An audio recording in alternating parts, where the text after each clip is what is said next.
Hey, how you going? Sorry, I actually can't hear you right now. I think you might be muted.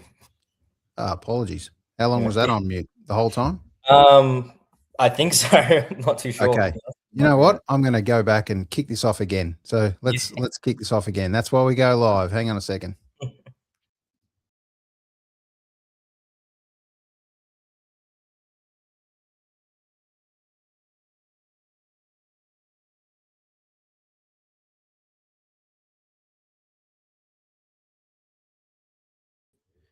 Good evening, everyone. Let's a little technical difficulty there. The magic of live shows. Rookie error there. You'd think after 200 odd episodes, I'd work that part out, but it normally comes on automatically. So it's a little disappointing there. But firstly, welcome to episode 204 of So What's Been Happening. This one on Tuesday night, the 17th of Feb. And a really exciting one, this one. A man with 4 letters as his name. Joel, you tell me the last one that came up with 4, 5 letters, maybe 3 letters as an artist's name. So always like to know when an artist backs himself as just his first name, which is really cool. So let's bring him up for a chat. Welcome to the show, mate.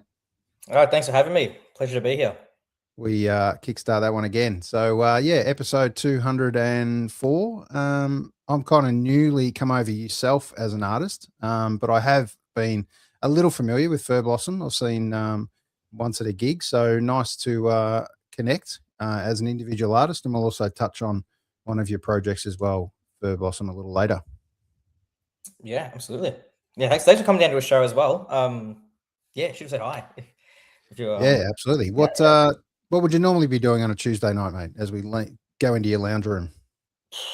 Not a whole lot, to be honest. Sometimes I've got rehearsals, but I was lucky enough tonight to have the night at home to just catch up on some stuff or, watch some TV, chat to yourself. Yep, beautiful.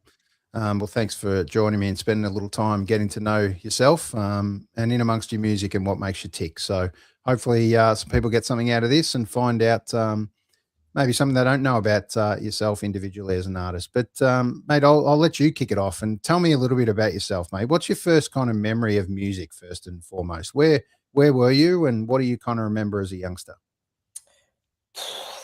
That's a good one. I'd probably say it'd come from my dad, to be honest. My dad's a singer as well, and he's been performing around Melbourne for long before my time. Sure. I think it would have been, I might have been maybe 3 or 4 years old, potentially, and would have been at one of his sound checks, and I think he was sound checking Let Me Entertain You by Robbie Williams. Yep. Might have been that, or maybe some Prince by my mum, because she's a big Prince fan. Nice Grew up with some good music from both sides. Like dad was all about like the 90s rock, the 90s era, and mum loved a lot of the 70s and 80s. So did my dad as well. So yeah, had a good kind of blend growing up. But I'd say, probably Let Me Entertain You or a Prince song potentially was probably my first memory. And as you kind of moved into your teens. What was your kind of inspirations then? What were you kind of circling around? What were you listening to, and what influenced you then? It was a wide variety, to be honest. I stuck a lot with that, and I still do with the 90s rock and the sort of 80s, 70s stuff as well. Yeah, but then when I was in teens, I got into a bit of like hip hop. Started to like a lot more of the R&B style of hip hop as well. And some soul stuff too. Mm. Yeah, and then getting a bit older, to my late teens and to early 20s, started listening to some more, experimenting with some more like local bands and some indie artists as well, which is kind of how I found and got into Fur Blossom, because I wasn't really that much into psych rock before joining the band. And then once I did, I was like, oh, I'll do a bit of listening and a bit of research. And yeah, now I love it. Now it's great. It's like one of my favorite genres now, which is pretty cool. It's a big genre too. I mean, it never kind of wasn't in some respects, but it's really getting one of those. If you're not playing in a psych rock band, you're kind of almost not playing at the moment. Yeah, it's really part of what's going on at the moment, and it's been around for a long time. But an artist we had on a couple of weeks ago, Spooky Eyes. Those guys were just in Melbourne. Got to open for the Foo Fighters, which was really cool. We're down in Tassie. Oh, awesome. Yeah. So they've kind of just released an album. So it's just awesome to see a little 3-piece, as Hendrix would have wanted it. But it's great to see plenty of little psych rock, and there's I think everyone loves it. That kind of just gets up there and can kind of just thrash it out and really love it and enjoy it and take us on a journey. Absolutely. Yeah. Do agree. Yeah. All right. Obviously growing up, music obviously kicked in with you. What kind of instruments were you around, and what have you kind of picked up, and what's in your genre? Well, yeah. So my dad's a singer. So I've grown up around music and musos and bands my whole life. Yeah, he wanted me to really wanted me to do a music instrument when I was in primary school or high school, because I wasn't doing a lot of sports. Like I played a bit of footy in that here and there, but it wasn't like my main sort of thing. I started to play guitar a little bit. It was my first instrument, but then it just wasn't. I wasn't really into it.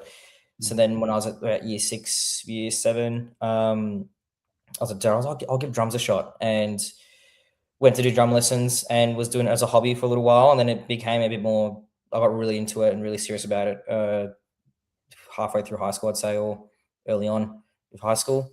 And yeah, stuck with that, still do. That's still, I'd say my main instrument is drums. Yep. And yeah, then recently started singing, which is what led to the solo stuff, because I've always wanted to do some solo music as well. And yeah, I can still play a bit of guitar, nothing too flashy, but I can play a few chords. Enough to get you through. Yeah, exactly. Yeah, just get me by. But yeah, I'd say those are my 3 main, drums, vocals, guitar, and production, of course, as well. Graduated from uni with a Bachelor of Arts in Music Production. So yeah. I look forward to talking about that a little bit more shortly. Let's kick it off with we won't play all of it, but we'll play a fair bit of it. Let's kick off with Nowadays. This is a great clip. Here we go.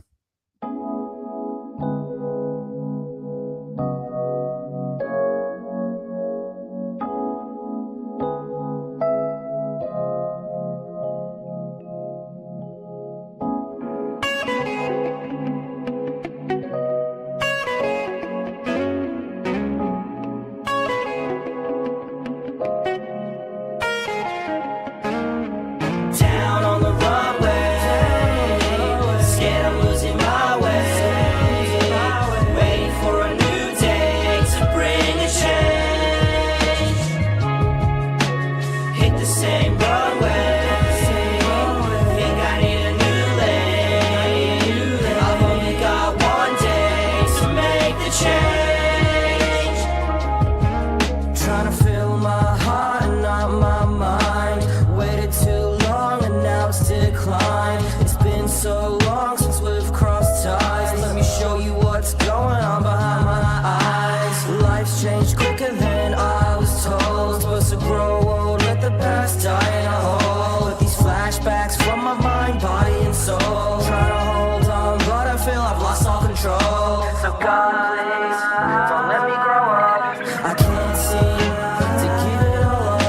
taking too long. I won't let it up.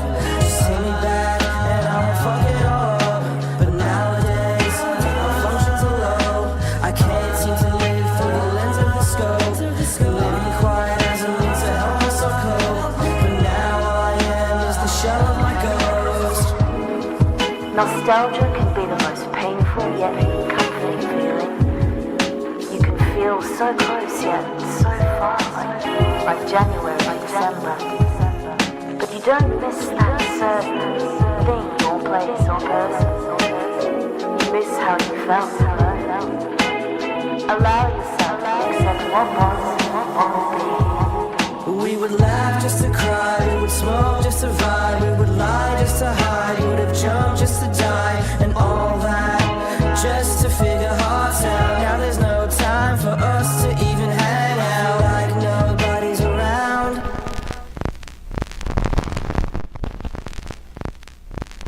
I feel like everybody looks down on me. I feel like everybody's got doubt on me. I feel like I'm not the real me. Down on the runway, scared I'm losing my way. Waiting for a new day to bring a change. Hit the same runway. Think I need a new lane. I've only got one day to make the change.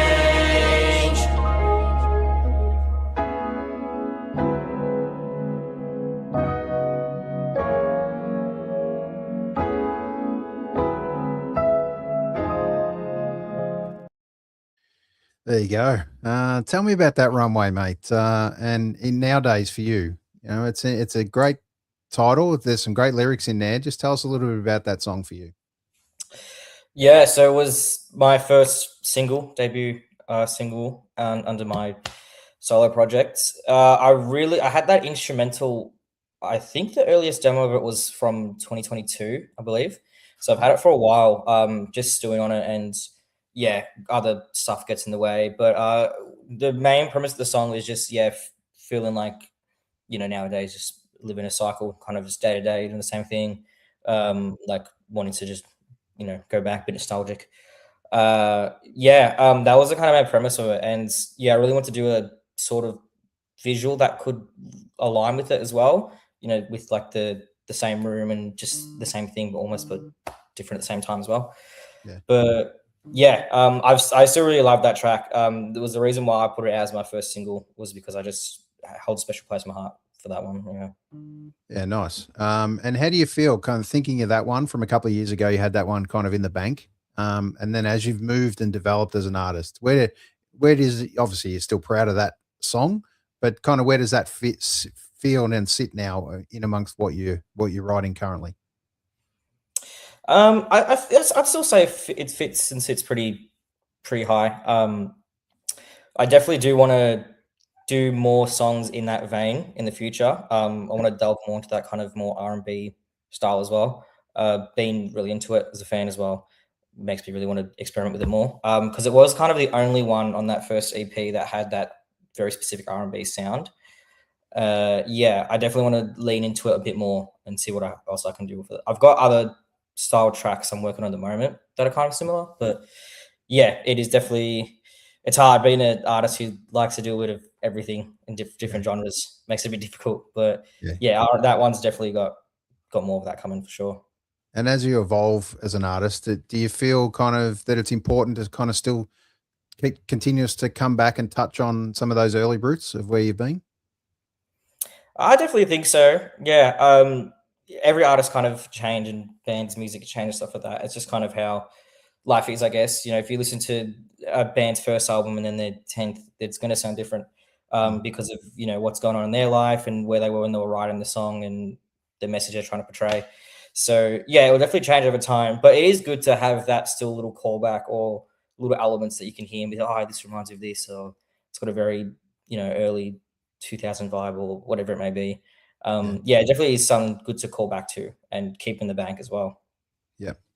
And being in that kind of, pretty unique creative lane, I think we refer to it as, storytelling, emotive and cinematic music. I think it's a great feel. It's got a great ambience about it.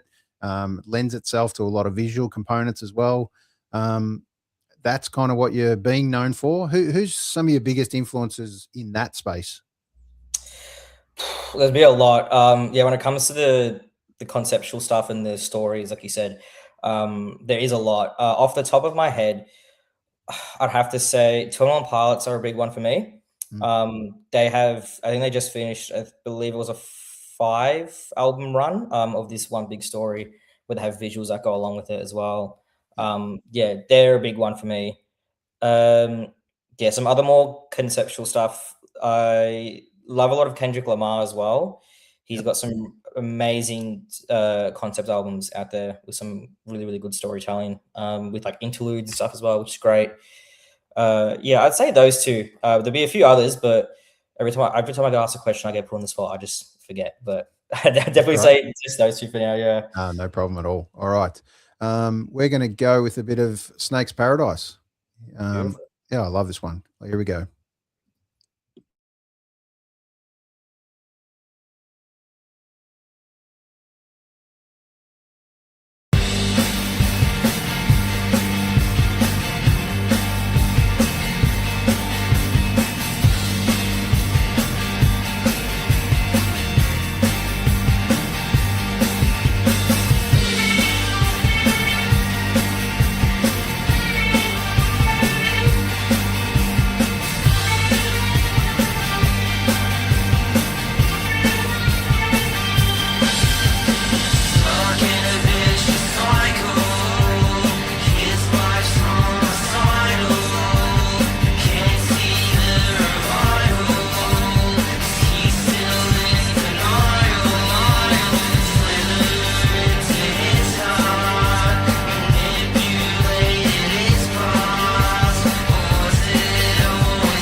Snake's Paradise.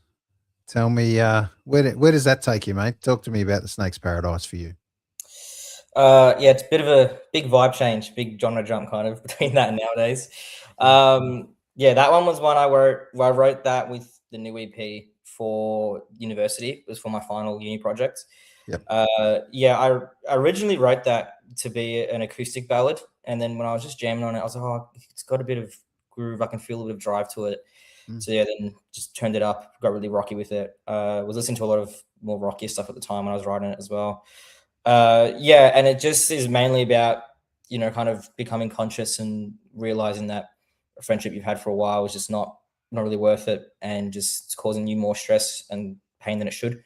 Just coming to terms with that and just being able to let go and accept. Because I was going through that as well at the time when I was writing that and writing the rest of the EP. So it fitting good. The visuals helped with it as well.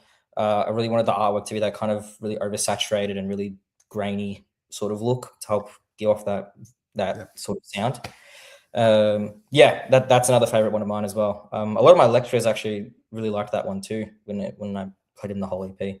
So, super catchy, nice driving drum beat. Yeah, it's a good one. And talk to me a little bit about that Bachelor of Arts you did of music production, most importantly, which I think is it a big program inside, say, CalArts or one of the university components? Is it, or are people into other parts of the music side of things? How important is that? Obviously, the music production component, because I think you've done it really well here. Thank you. It definitely is important because all the tracks that I've put out and I'm going to put out at the moment just solely produced by me. I record as much as I can, and some parts that I can't, I'll get my bandmates or some friends come in and play on as well. But it was a big course. It's a 2-year course. I think they might have changed it now, but I'm not entirely sure. I did it in 3 because I took a little bit of a break in between. But I really did enjoy it. It was not so much just all about just studio producing. You had blends of other stuff from the music industry in it as well, which is good. So you had classes about the business side and how to put together a tour, how to contact a venue, more like performance as well. We had a few live performance classes too. And then some more sort of critical thinking classes about the music industry, as well as studio work, of course, and big production scale projects like this one. I do really, really enjoy my time there. And I think I got a lot out of it, which is great. And how long is that kind of course? I believe if it's full-time, 2 off the top of my head. I think they might have changed it. I might be wrong, but I think they might have changed the length of it or how long it is. But I think it's roughly around 2 years. The one at CalArts, at least. I'm not too sure about other universities, but the music production one, 2 years. And before you went in and started that course, where did you think your biggest kind of strengths were, and what did you think you could offer music as a whole? Definitely my playing, I'd say. I was very confident with the drums before I started at CalArts. I wasn't really singing too much or playing too much guitar at the time, but was drumming a lot. Was in a few other bands at the time. I really wanted to go in and like kind of develop more of a production skill and be able to produce and network more as well. And I think I was being such a big fan of music and having such a wide variety of likes and stuff I listen to. I thought that would be a good asset because it was able to help me play on some other people's records and get some new ideas and new inspiration from a bunch of different artists and different classmates as well. Yeah. And you've kept some of those connections outside of, the uni space as long as absolutely. Yeah, absolutely. There's a few artists I still talk to every now and then. Fur Blossom was formed through CalArts as well. So that was definitely one of the main ones. But there's definitely a few people who did business management and all that stuff as well. Yeah, nice. And songwriting for you, talk to me about, where does that journey take you? Is it different as different songs progress? Is it lyrics written first? Is it a tune? Where do you take it? Where do you start? I'd say it's definitely different for me for every song. I know a lot of musos will say it's different for them as well. It's gonna be different for everyone, kind of. But for something like Snakes, this was actually surprisingly quickly. I like to have a majority of the instrumental done or the bones of the song done, and then I can kind of sit in it for a while and just listen to it and find the melodies and find the words. Some occasions I'll have a phrase or a few words that I like and I'll keep it in the bank and then see if I can work it into this song or save it for another song, which is how I wrote a lot of Nowadays. A lot of those lines in the verses were just phrases that I've heard over the past few years, and I was I think that's really cool, and then I fit in with the song. But yeah, it's definitely different for a lot of songs. Some songs take longer than others. But Snakes, the songwriting for this took not too long. I think I wrote most of the lyrics in one night. Yeah, and then just went from there. But yeah, some of the other songs on the upcoming EP took a little while. There was a few that took me up until the day of recording it, where I was still tossing and turning on the verses, or more so the melody structure. I feel that's where that takes me a while to get the melodies right, because words are not too bad, but yeah, the melodies can be a bit of a hard one for me. Yeah, cool. And obviously all the components you pull together, producing it, directing it, shooting it, the music side of things. What drew you to the visual component most importantly? Because obviously, what we hear is one thing, but do you see that while you're writing those songs, or is that part come later as you've got the song? A bit of both, actually. Some of the songs I can, when I'm in the middle of writing, or if I have a clear direction of where I want it to go, can kind of already see what I would want it to look like visually, because I am a big visual person. I do love music videos. Grew up watching MTV every Saturday morning with mum and dad, also downstairs cleaning the house. But yeah, definitely it can be a bit of both. Snakes was one that took me a while to get right. I originally wanted to do something a bit different, but I wasn't going to do like a kind of live performance thing in a kind of grungy pub, but couldn't really get it going. So then I thought, could be cool to do a music video where a lot of the visuals match the lyrics of the song at the time as it's playing. So that was kind of the inspiration for this one. But yeah, it can kind of vary on the song depending on what type of story I want it to tell, because yeah, sometimes the visuals can tell a different story to the actual sound of the song, or the song saying. So can get kind of best of both worlds as well. Yeah, and really important. Obviously, you've grown up with that Rage MTV feel, so you kind of, you understand the importance for you, how important that is for your music. Do you think you'll ever not outsource it, but get other direction from other people on some of your songs, or are you keen to kind of keep that package together? I definitely would love to work with other videographers and directors. Yeah, because all the ones I've shot at the moment have just been just me solo doing it. The one for Snakes was just literally me and my partner. She was just helping point the camera and be like, "Oh, this looks cool. Maybe lean more this way," and stuff like that. But yeah, I would love to do more with some cool directors, some great videographers out there. Definitely want to look into that for the future for sure. Great. All right. This one's a long title, but a good one too. A letter to future you from present me. Big statement, isn't it? Well, let's have a look, and we'll talk about it in a sec.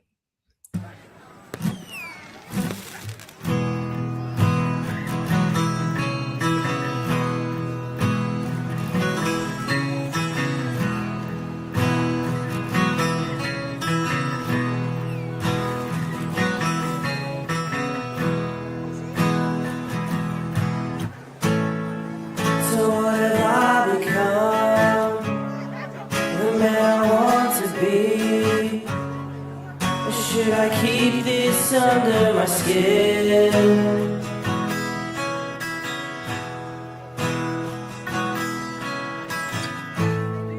so tell me how I do, becoming more like you. Is this something I won't get through?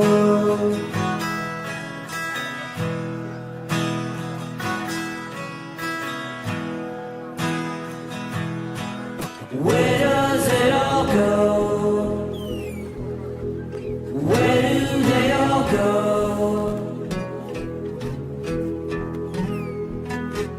Where did it all go? Where did they all go?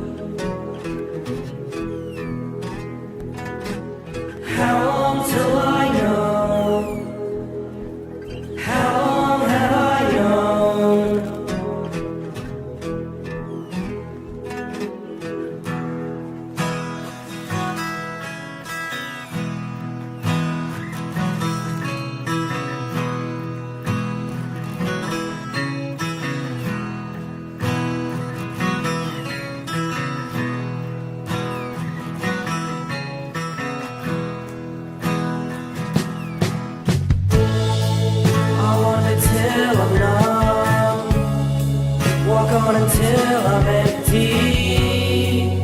I'll put the folds on my name.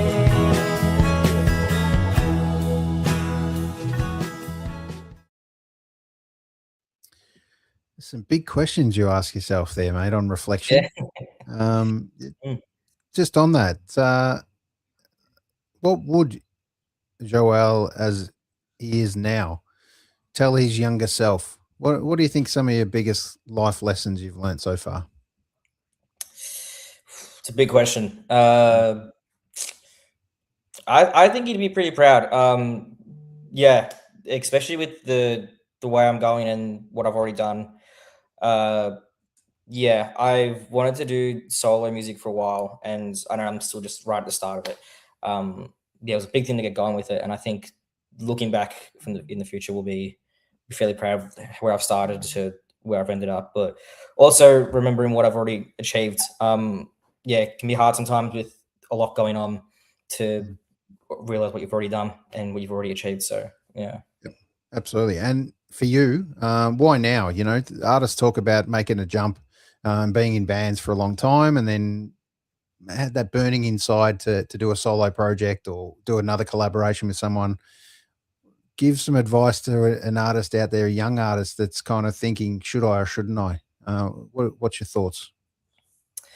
Yeah, I think you should just go for it.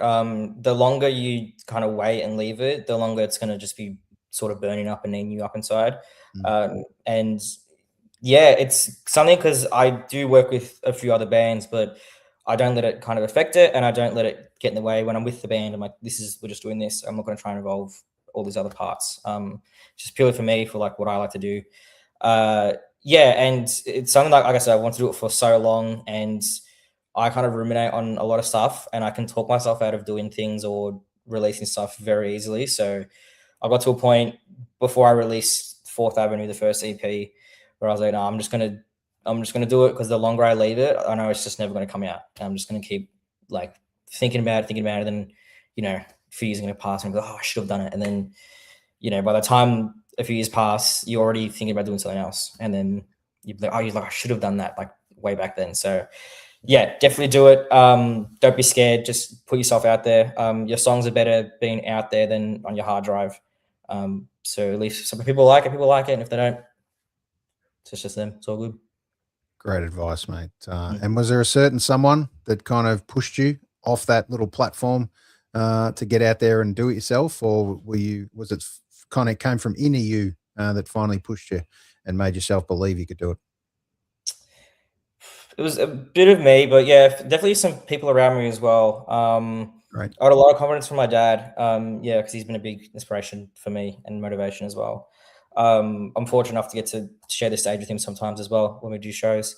Yeah, he was definitely one that was like, yeah, the songs are great. Like, don't overthink it. Just put it out. You know, like there's no harm. Yeah, and finishing uni was a big thing for me as well.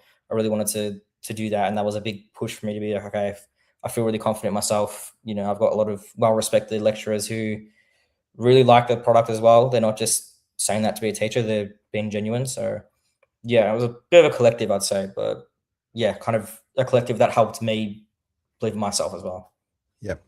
And obviously, you're really just kicking off this journey, aren't you? You haven't been going too long as a solo project. So, you know, with the wings that you've got underneath you now and putting out some songs, EP, what's kind of next for you? What's in the works? Well, the rest of this upcoming EP is coming out shortly. Yeah, there'll be one more single, and then on the rest of the EP, which will be out. And then coming with this EP, I do want to start doing live shows as well, which will be very fun, very interesting. I'm just now finalizing all the little pieces for it, getting the band all together. Yeah, we'll probably start rehearsing in a couple months or so. But yeah, it's looking good. It's a lot of stuff coming, and then some more new music as well later in the year. Yeah, great. And some surprises of how you're going to tie in some of the visual components? Yes, absolutely. If I can, for sure. Yeah, because I'm a big fan of concerts and live shows and all that as well. So yeah, I would love to bring that to the live performance as well, which would be really cool. Make it a show. Beautiful. Sounds good. All right, we're going to kick off with the last track before we change tack a little bit, but we're going to go with Wuji.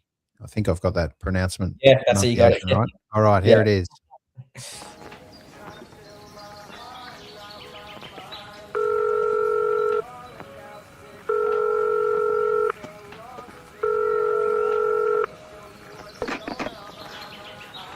Hello?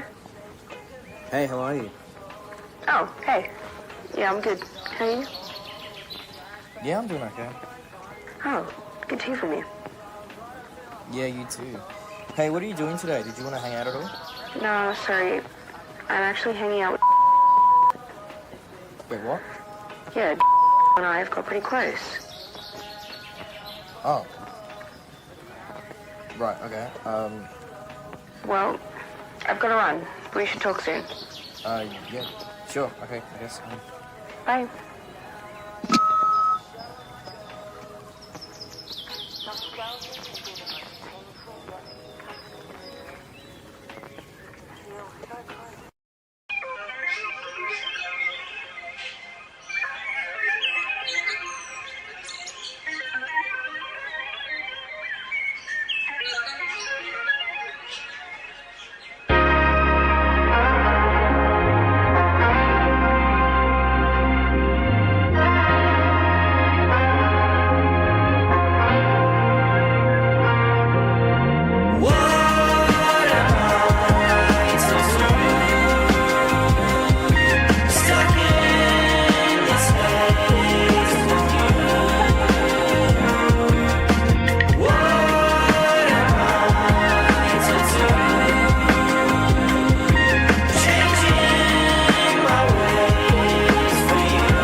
That world of rejection, hey, when you don't want it to be.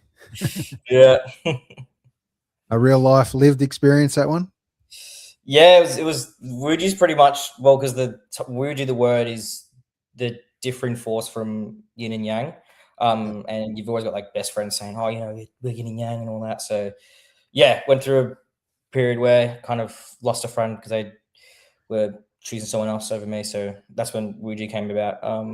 Yeah, so thought I'd put it. It was one of those songs where it's, you know, sad lyrics, but really up and positive instrumentals. So yeah.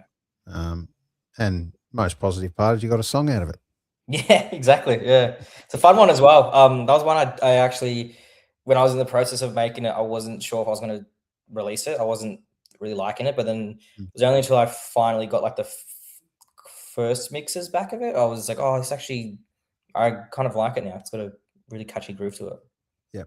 And have you got kind of a key close circle that you run this stuff past, or are you pretty confident, you know, and back yourself as far as what you like and like the feel and flavor of? I'm definitely like confident in myself, but I do also run my song by a few people, like my partner's one, mum and dad as well. Yeah, and a few friends here and there just to get their opinion. But yeah, not too much, but just more so just so they can be like, oh, this has maybe turn this up or turn this down, or yeah, because not a lot of them are, you know, heavy production friends as well, which is good to have. But yeah, because sometimes when you get production friends, you can get too much in the nitty gritty of, oh, you should tweak this EQ just a smidge, and then you're there doing it for 4 hours. But yeah, sometimes it's good to get outside ears who haven't heard the song 1,000 times to be like, oh no, it sounds good, like keep going, or maybe just tweak this a little bit. Yeah.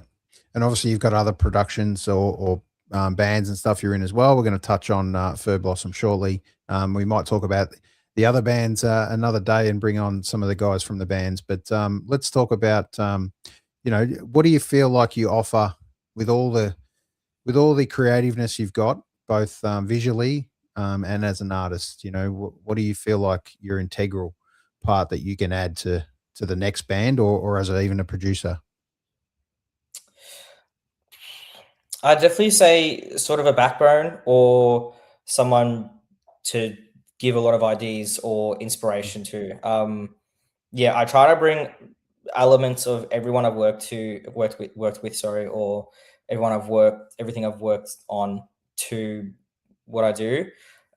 Just like a little bit of everything to then kind of create my own formula. So I'd be working with a band, and be like, oh, I really like how they've done this, or I'd watch a show and I love how the guitarist got up the front and did this, or something along those lines, and then sort of mix it in with what I'm doing, and then kind of have my own formula and then go off that, which I think has been working really well. Yeah, I've been doing that with a few bands now. It's been going great. Very nice. All right, we're going to touch on Fur Blossom next, but talk to me about when can people expect to see this little solo project roll out and hit the live stages? If I mean, realistic, I'd say I'm gonna push for around, I'd say May, June-ish. So not too far away, but still a good few months. Yeah, just to get the ball rolling.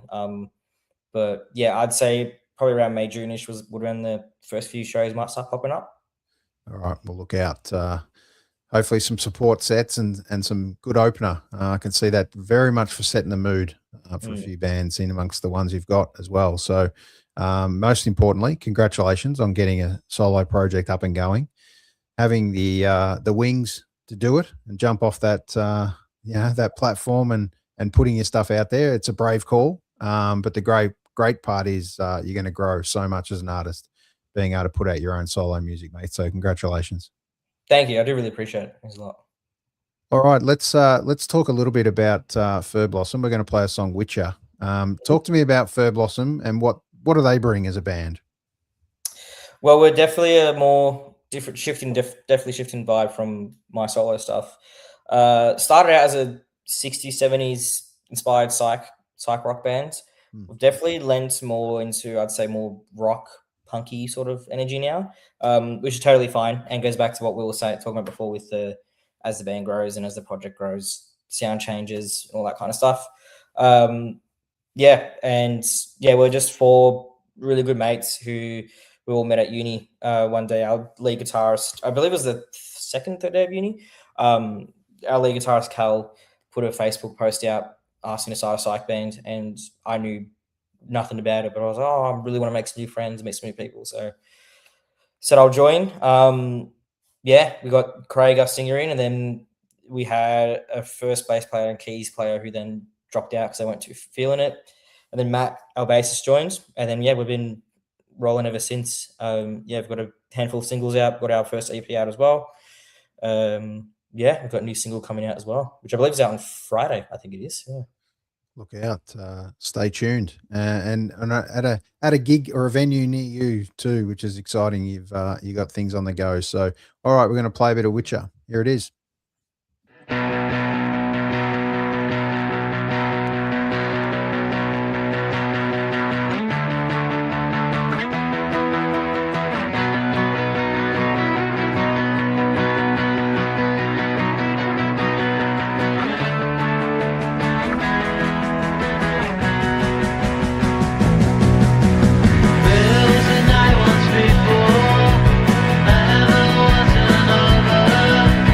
Changing minds.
we're going to leave you hanging a little bit to get out and make sure you go and check that one. Fur Blossoms, the name you need to check it out. Talk to us about the name, mate. Where did that come from? I believe it kind of evolved out of a starting point and then a few twists. But how did we deal? Well, come to Fur Blossom. Funny say, it was actually a long, definitely a few twists and a long road to get there. We originally had a different name when we started. The first name of the band was She Said Son, influenced by the Beatles because we're all big Beatles fans. We were really loving it. And we just started gigging a lot and just started getting our feet. I believe we just got our first batch of merch, which had like little She Said Son logo on it.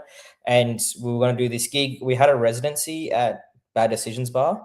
We're going to start pumping the merch out. And then we saw that this Canadian band who haven't been active since pre-COVID, I believe, just released an album. And we're like, oh no, like this is worst case scenario. Yeah. So yeah, we got in contact with them and they were lovely. They were like, yeah, we totally get it. They weren't going to change the name, but they said, we just do it for fun. We're not, we're all dads and stuff like that. We're not going to be touring or anything there. And then we were kind of at a crossroad, and I was kind of pushing to keep the name because I said if we do get the chance to play in Canada, we just put She Said Son / AU. Yep. But I think the guys, I think we did make the right call. We were like, we're at a point where we can change the name. It's not too detrimental, and it's not going to be too nothing. No one's going to come to the show and be like, oh, why'd you change your name? I'm not listening anymore. All that kind of stuff. So yeah, and then we were looking for a name for would have been a solid 4 or 5 months. We just kept shooting names out, and just 3 of us would like it, one of us wouldn't. Would just be keep arguing about it for ages. And then we finished our first batch of recording, and we were all like, all right, we're not leaving until we're leaving the car park until we come up with a name we like and that we all feel confident with. And Cal had a song called Mad Blossom, and we all kind of liked it. My thing was I really liked Blossom, but I didn't like Mad. And then we were just kind of shooting off names, anything that goes in front of Blossom. And then I think it might have been Cal again who said Fur Blossom. And I was like, oh, I don't know. And then he kind of was like, no, you got to give it kind of confidence, give it think of it with that 70s kind of stank. I was like, yeah, the more I think about it, I'm like, yeah, I can kind of hear it. And it's kind of got that sound to it that I feel resonates through our music as well. Yeah, and then we kind of stuck with that. And then once we got the name, we released our first single. And then, yeah. Off we go. Yeah. All right. Just a couple of quick fire questions just to finish off, mate. Thanks for your time, most importantly tonight. But just give me one word that kind of sums up Fur Blossom, if you can.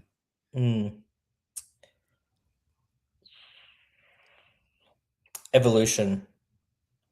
Yeah, there you go. It's got a good 70s twist about it. 60s, Yeah. 70s twist. Yeah, absolutely. Yeah. Very nice. All right. Name a local band, most importantly, that you think deserves a bit more recognition. Who would you like to see really get up there and start making it big? So you many. Can name a couple. You can name a couple. It's always hard. Yeah.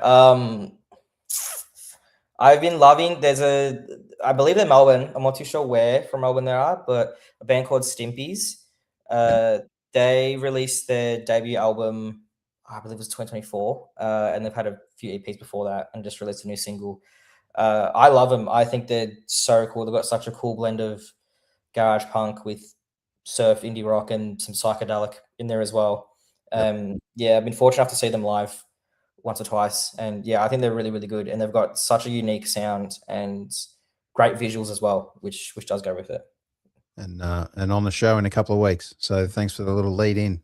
Yeah, real beautiful. There you go. Yeah, look forward to that chat with the guys from Stimpies. All right. Now, studio or live performance, both very different and different feels. Where do you feel like you're kind of most at home? What's your natural habitat there? If it's behind a drum kit, then I'd say probably live. But yeah, for my stuff, I'd say studio, just purely because I haven't done a lot of live performance or any of it really, to be honest. for the vocal stuff. But yeah, with the drum stuff, like sometimes drumming can take me a while. Like I kind of go through this process where I think I'm the worst drummer, and then at the end it kind of evolves, and then I've got a drum track that I'm really, really proud of. Great to hear.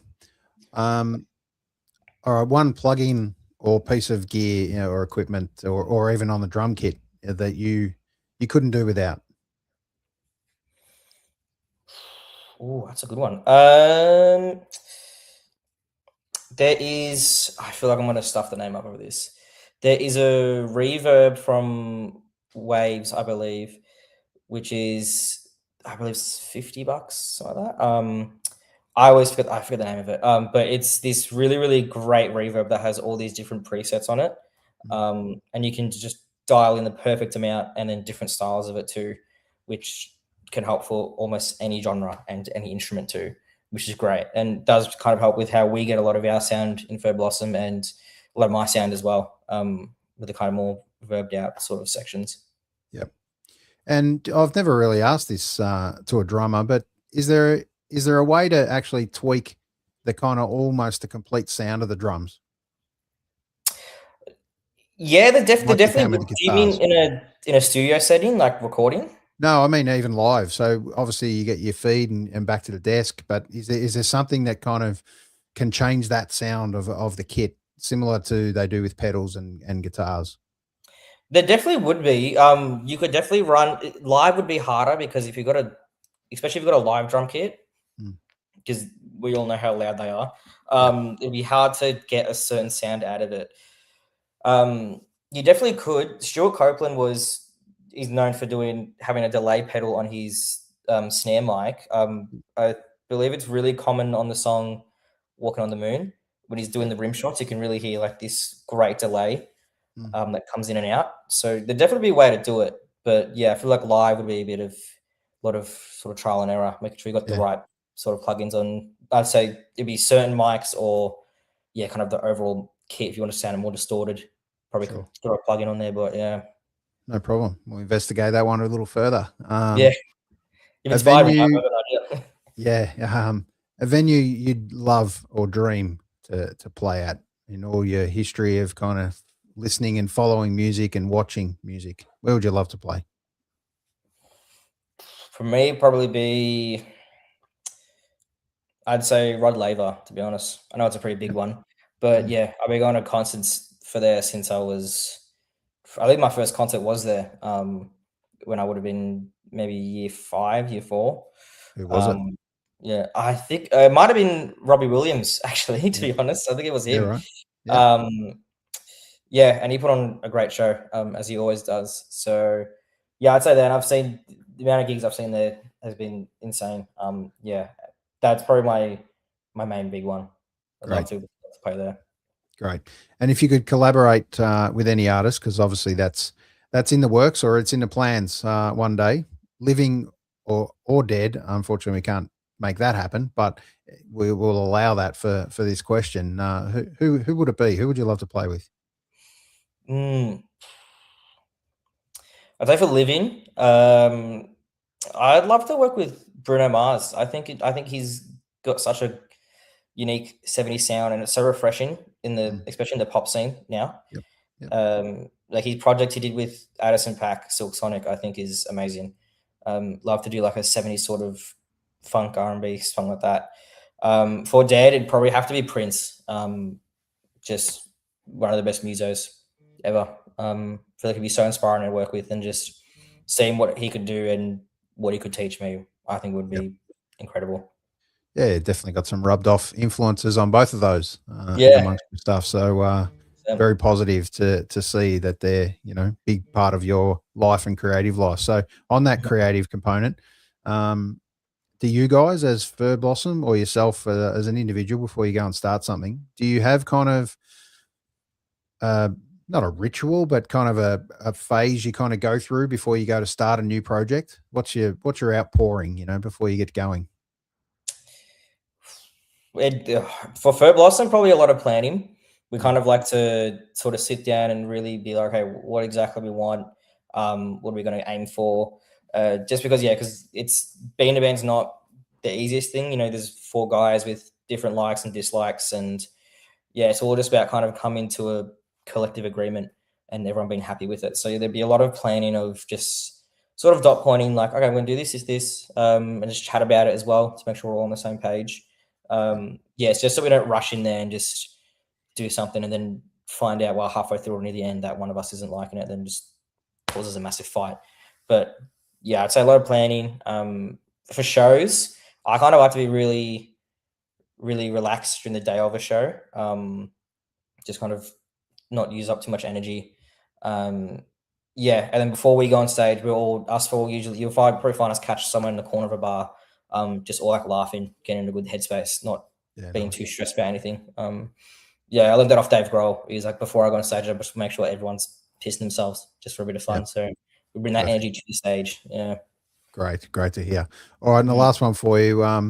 What's something that fans that would come to one of your shows, either both as Fur Blossom and also yourself as a solo act, what would they be surprised to find out about you or the band? I'd say probably just my kind of performance. I've noticed when I'm on stage, I can be very performative and very showmanship kind of. Yep. Which I'm more like that in person. I'm very sort of like relaxed and just will chat and not too loud. But yeah, when I'm on stage, even when I'm behind the kit, and I'm going to work to bring that to the front as well when I'm performing the solo stuff. Yeah, just a lot of showmanship and yeah, having a lot of fun bringing that to the crowd as well. Perfect. That's get ready, everyone. Yeah. Go and see a Fur Blossom gig. Most importantly, we'll talk about some other bands another time that you're in and part of, and who knows, producing one day as well. So, Joel, it's awesome to spend some time with you, mate. Good luck out there. I know I'd just like to thank you on behalf of all the punters that get out and listen to music and see music. I know it goes largely unrewarded for yourself. Mate, keep being the super human that you are in respect of, that's a God-blessed talent, man, that you guys have got. Please get out there and continue to make great music. Yeah, we will do. And thank you so much. Like, you guys' support, like, without you, we probably wouldn't be doing this. So yeah, thank you so much for everything. Appreciate it, mate. See you out there. Yeah, we'll see you soon. No problem. Thanks for joining me. Great to have a chat to Joel Feltrin. It's really nice to chat to young artists that are making their way and paving their way and maybe steering in a different direction as well, and putting out their own solo projects as he is. So any youngsters out there listening to this or listen to this over time, now's your time. As Joel mentioned, it's really important to just take that leap of faith and put your music out there. It's better. You're right. He's 100% right. It's better out there in the world, in the digital world even, than sitting on your hard drive. So there's the inspiration for this week. Most importantly, I'd love to give you the opportunity to get out there and see a gig. Bring a friend you haven't chatted to for a while and connect, and get out there and see a band. There's so much on at the moment. There's a lot of free gigs and free festivals and stuff coming up as well. So look forward to our next chat next Tuesday night. We'll keep that one ready to go in the next week or so. And then we've got half a dozen lined up as well. So we'll see you out there. And most importantly, enjoy your week. See ya.